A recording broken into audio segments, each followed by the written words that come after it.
Hey friendos, welcome in. So today's video is going to be a beginner's guide to This Is a Ghost. This is for someone who just got the game and you're trying to figure out all the mechanics because it's definitely, even on easy mode, it can feel very difficult. So we're going to talk about all the basics that you need to know to successfully complete games on easy mode. I also want to give a huge shout out to Astrius, sorry if I'm butchering your name, and Jumi X Kiro, again, sorry if I butchered your name. But I want to give a huge shout out to them because I got so much of my information from their Steam guide, which I will link in the description below. So if there's any information I don't include in this that you want to know about, definitely check out the Steam guide. So to start out, you have 4 maps, Little House being the smallest, Finch Farm being a little bit bigger, and so on and so forth. You also have 3 difficulties, easy, medium, and hard, which I have not unlocked yet. You'll start out with easy, and then to unlock medium and hard, you'll have to go to the merchant and unlock them. So here's the merchant store. As you can see, you just use money to buy things. To get certain things, you're gonna have to gain reputation with each group, which you do just by completing missions. So if you want to unlock items in each group, you're gonna have to play right here. You select the group that you want to play with, and you'll have to play under that group to be able to get XP to increase your reputation with that group.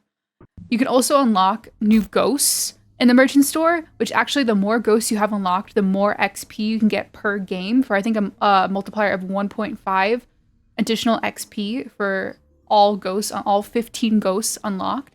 So I definitely recommend unlocking all ghosts as soon as possible so you can get the most XP and honestly feel like you're playing the complete game because you can go against every single ghost. So let's go and hop into a game and I will explain all of the equipment. So you start the game with all the equipment already in your inventory, which is very nice. You don't have to go pick it up, it's just already in your inventory.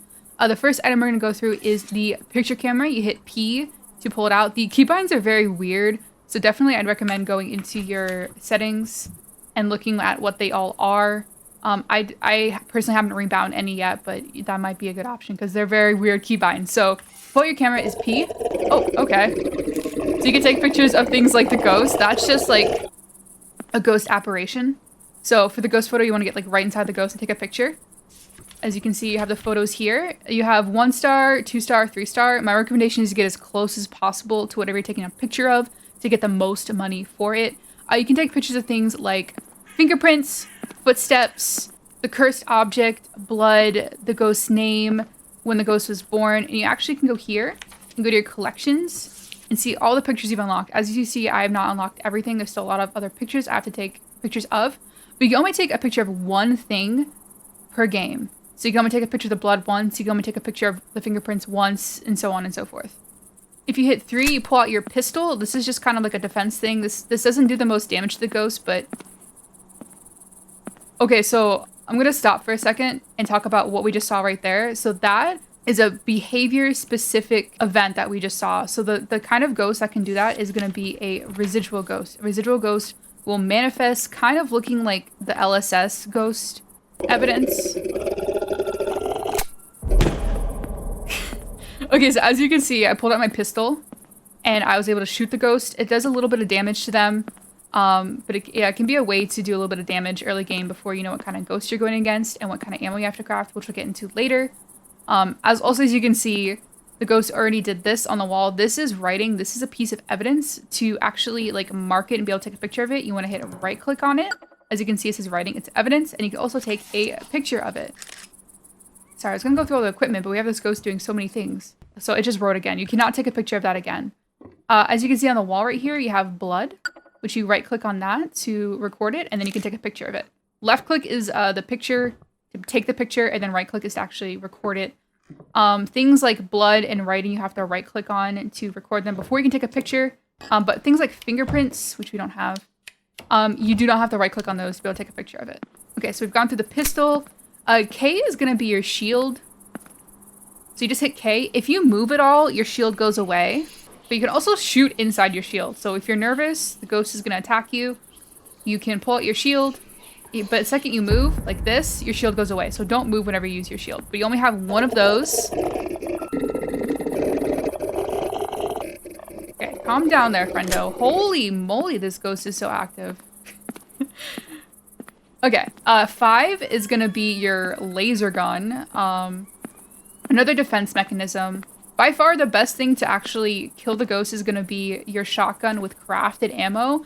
And we'll get into that. Actually, we'll go into that now, because that is the next item. This is the shotgun. You hit 4 to pull this out. Without crafted ammo, it's pretty weak. You're not going to be able to really kill the ghost. So you want to go here to craft, and once you figure out what kind of ghost you're going against, what type it is, so the example we know that this ghost is rituals because we saw that one event. And once you know what kind of ghost it is, you can go to craft, and I will go ahead right now, put on the screen all the materials for each ghost that you need to equip to be able to kill the ghost. So each ghost has a specific basic material that you need to equip to actually, and then craft it to actually kill the ghost. And then I'd recommend probably engraved prayer as an additive, but it's really up to you what you want to use. If you see here on the left, it tells you what each one does. But the engraved prayer reduces the activity, so if you do shoot it with the engraved prayer, it will lower the activity, so it's less likely to attack you and hunt you. We'll get into the global activity later. All right, next item is the motion sensor. You hit 7 to pull that out. You basically just put these around the map, probably near where the ghost is. All right, so as you see, the ghost just wrote down its name, so you can right-click on it and take a picture. It's important right here. You want to get their name and their year of birth. So as you saw, the ghost did give us its name. Thank you very much. Okay, I wasn't close enough to actually do damage to it that time. Alright, so we have motion sensors down. You want to put those around where you are, around where the ghost is. Here's something else that we can take a picture of, actually. Oh, okay, well, the ghost is also telling us its name. That is also important information. I'm going to hop into Incense. You can hit I to place down Incense. You want to look at the floor and then press left click. You want to do that near where the ghost is, not in its ghost room. Alright, also you want to be paying attention to this to see how the ghost died. So it looks like it's going to be virus, which you can also take a picture of this. You don't have to right click on it. But as you can see, the incense, the main thing with the incense is it's going to lower the global activity, and you want to do that where the ghost is, not particularly in its ghost room. So yeah, that incense honestly did nothing for us. But our global activity is going up. I'll go and talk about global activity really quick. Global activity is the indicator of when the ghost is going to actually hunt and attack you. And you can go into your journal and go to entities, and it'll tell you about when. So chase. Okay, please calm down. So the chase is going to tell you when the ghost is going to, when potentially the ghost can hunt you. So if you know what kind of ghost you're going against, or if the ghost hunts you at a certain global activity, you can go here and be like, oh, so it could potentially be this kind of ghost. Things that increase the global activity is just as the game progresses and the ghost gets more active, it'll slowly go up. Running also increases your global activity. So you actually don't want to run unless you want to increase your global activity. Here's the rocking chair. This is actually something else that we can take a picture of. There you go. That's something else. Yep, you can take a picture of. I'm just gonna check this for EMF really quick. Yeah, so we can go and talk about the EMF reader really quick. You want to hit 2 to pull out your EMF reader. If you use your scroll wheel, you can increase the range of your EMF. But yeah, if you get EMF 5, so like, it's hard to see in the dark. But the 5th dot, so you have a white dot, blue dot, green dot, yellow dot, and then there's like an orange dot. If that orange dot flashes, that means you have EMF 5. If you hit 6, you pull out your L.S.S dots. You want to put that near the ghost room. Basically what that's going to look like, the ghost is going to like run through. You'll see like a green ghostly figure running through that. That means that you have L.S.S as evidence. 9 is going to be your footprint detector. You also want to put that near the ghost room. It'll literally just show like footprints, like blue footprints on the ground. You don't have to have your UV out to see the footprints. The ghost just has to like interact with this and you'll see footprints nearby. And like I mentioned earlier, if you hit I, it pulls out your incense. If you use this near the ghost, where the ghost actually is, which you can detect with the motion sensors, that'll lower the global activity. T, if you hit T, it pulls out your flashlight, which when you first start, it's pretty weak. And then if you hit T again, it pulls out your UV light, which you can use to look for fingerprints. Fingerprints will be on things like the doors, the TV, light switches. Those are places you're going to look for fingerprints. Also, if you want to get fingerprints, you're going to want to close the doors. The ghost is much more likely to leave fingerprints if you have the doors closed. And if you see the ghost interact with the door, you can then come check it for fingerprints. If you hit 1, that pulls out your night vision. Night vision is used to look for orbs. You can also use this to look for the ghost's favorite room and to look for a cursed possession. So I'm going to do a quick sweep here and see if we can see if the ghost has a cursed possession, if there's orbs, or if we can find its favorite room. So the favorite room you're going to find, because there's going to be like a little bit of distortion, like a waviness on the night vision. So in this example, the master bedroom would be the ghost's favorite room. So you just go to your journal with J, and then you go to favorite room and mark master bedroom. So it looks like the ghost I'm dealing with right now does not have a cursed object. as evidence. So I will get into another game and show you what a cursed object looks like. So you can actually put evidence pieces down where you know the ghost is active. It doesn't have to be in its favorite room. Obviously that can be very helpful, but you can put it down just wherever you've seen the ghost be most active. Right now we know we have footprints and writing. So you know, it could be a Yuri, yokai, or I don't even know how to say that ghost. I always just call that ghost a pepperoni. I'm gonna go and put incense down because I just saw the ghost is active right here. And as you can see, it is lowering the global activity. It actually lowered the global activity by a lot. And so here's the ghost birth year. You just want to right click on it. You can also take a picture of it, but I'm out of pictures to get money for pictures. But yeah, you want to look for both the name and the year of birth for the journal. As you can see, once you right click on those, it checks those off. And sometimes even if you happen to miss the block event, you can come back and you can see it's still spelling virus. And so we know that the cause of death was a virus if you happen to not record it whenever it actually did the event. All right, so this is what EMF 5 looks like. The ghost just shut this door, and I pulled up EMF 5, and we have, when the orange light is blinking, that is EMF 5. You can record that as evidence. So without getting all 4 pieces of evidence, we know that is this ghost. Still don't know how to pronounce this, but I'm just going to call it that. This is what you're looking for as far as the voices evidence. It's not super common, but this is what it sounds like, just in case you're like, wait, what am I looking for when I'm looking for voices as evidence? It could sound something like this.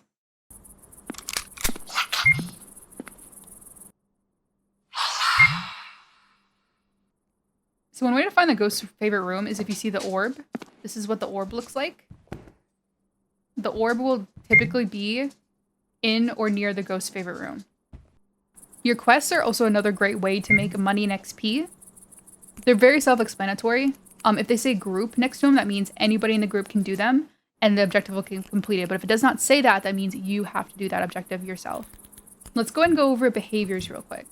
Each behavior has a certain tell that lets you know that the ghost is this certain behavior. So a lost ghost, if the ghost ever grabs you and has like a red light, this is going to be a lost ghost. A vengeful ghost will hunt you at a very low global activity. So if the ghost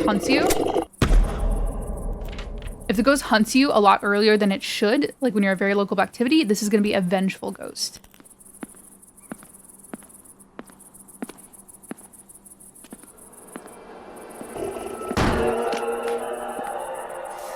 If you've not gotten the grabbing red light event or the white transparent event, and you aren't sure if you're stuck between lost and residual, and you know what ghost it is, you can go ahead and you can put down a rune. Like for example, in this one, we know that this ghost is a residual. So you can put down a rune near the ghost. And what you're looking for is the ghost to get caught in the rune and then start spinning. If the ghost gets caught in the rune but doesn't spin, then you can know that this is the incorrect behavior. So this is what the spinning will look like.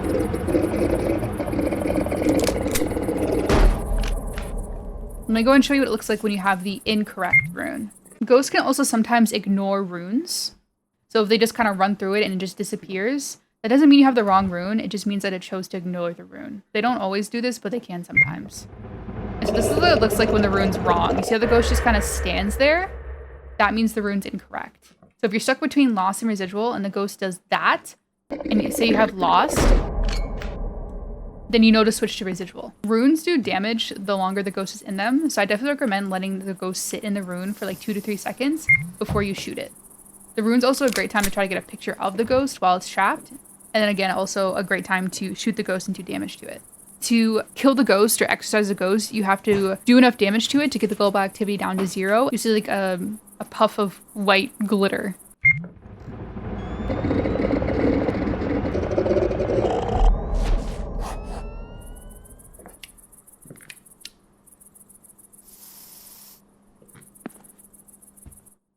So I recommend putting runes down in like a choke point. The ghost can also come up from behind you, so definitely put a rune behind you just to be safe.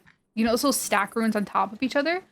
So if the ghost comes through one, it will also get trapped in another one afterwards. You'll have another rune right there to save you. And so that right there means that I have killed the ghost. When you see this glitter, this yellow smoke, and the global activity goes to 0, that means you have successfully killed the ghost. You can also take a picture of that glitter. I don't know what to call it, smoke? I like to call it the ghost fart. But you can take a picture of that for some extra money. So yeah, that means you have successfully killed the ghost. So you want to make sure that you have you've gotten the year of birth, the name, how it died, its favorite room, and then any other objectives done before you do that, because you really can't do many of the objectives or really get the birth year or name when then you've killed the ghost. Once you have everything done, you go up to the motorcycle, hit right click, and you leave.